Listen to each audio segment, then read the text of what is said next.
I am a student of Belzebuub's teachings, and I believe in seeking truth through Gnosis. First of all, by saying you believe in unsubstantiated claims from other people, you cannot say you are agnostic. It's not very enlightened to believe in things you are told without experience to back your claims. I am a Gnostic because I seek to improve myself and my life through spiritual work, inner peace, compassion, love, and helping others to seek and find these things within themselves and to find the path to enlightenment. I seek the truth, Gnosis, which means knowledge. I don't believe in things I have been told without experience. But sometimes it happens and many people fall into all types of beliefs. But that isn't Gnosis, because within Gnosis, you gain experience from the practices of Gnosis. Everybody is different, and everybody has different experiences. What about Belzebuub saying he is a risen master? The only enlightened person qualified to lead this esoteric society? I was never told to believe that. From what I understood, Gnosis is practical.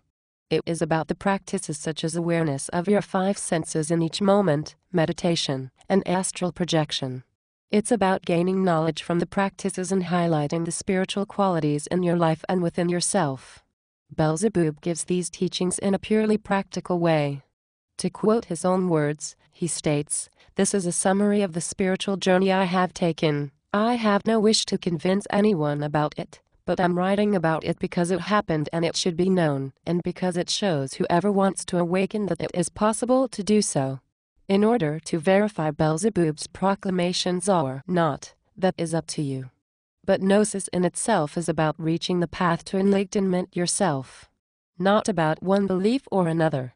To believe, you need experience. You have to verify what the eye cannot see. And to verify his mastery, you can astral project? To find this out? It sounds like this group and its master are preconditioning you to conceive whatever you need to conceive in order to make sense out of their doctrines. How do you even know you are in the astral plane? Every person who can fall asleep can go to the astral plane. It is where we go when we dream. The difference in dreaming and astral projection is the level of clarity one has during these moments. In an astral experience, you are very clear and conscious. It is as clear and as real as being awake. Many things can be verified by this method. Those self-proclaimed masters almost always self-destruct also along with their cult-like organizations, sometimes taking a few brainwashed followers down with them. Excuse me. Did you say cult? And refer to me as a brainwashed follower because I practice meditation and want to become a better person? To inform you, even the term cult and the criteria for such is so broad a term that it includes anything esoteric. Even Jesus and his disciples to our modern society could be viewed as a cult by the definition of the term. As for being brainwashed, I find that a ridiculous claim. Everyone should be free to practice any spirituality of their choosing without persecution. It seems like you're putting me in a modern-day witch trial. And what about eliminating egos?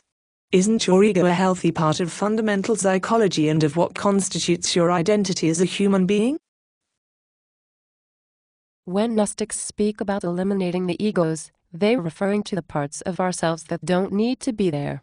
Negative aspects of our personalities that are only needed for survival by creatures like animals. States like anger, depression, jealousy. That can all take away energy from awareness of the present moment and the spiritual work as a whole. Have you ever heard of an angry angel? Or a depressed spiritual being? It doesn't make sense to strive to be a better person, and yet, contain these aspects within ourselves. And all of these teachings, these practices, are given for free? Yes, they are. The Gnostics go by the principle that spiritual teachings should be available for everyone no matter what your background or social status. Okay, so let me get this straight. Gnosis means knowledge. And that knowledge is gained from experience. Experience gained from doing the practices that are taught, for free? By a guy who claims to be enlightened? Sounds like a cult to me.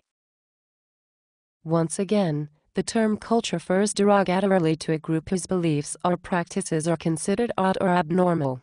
I don't see how wanting to improve myself through spiritual practices fits any of the qualifications of that term. Do you know what the term idiosyncratic reality means? I do. But however, are you aware of the term syncretic religion?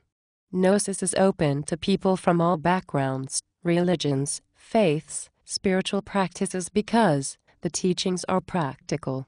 Huh? Syncretic religion? You are being too intellectual. I'm sorry I can't help you anymore. That's great. I can only help myself through experience. Just as you can only help yourself through experience. I am the only one who can verify things for myself. Just as you are the only one who can verify things for yourself.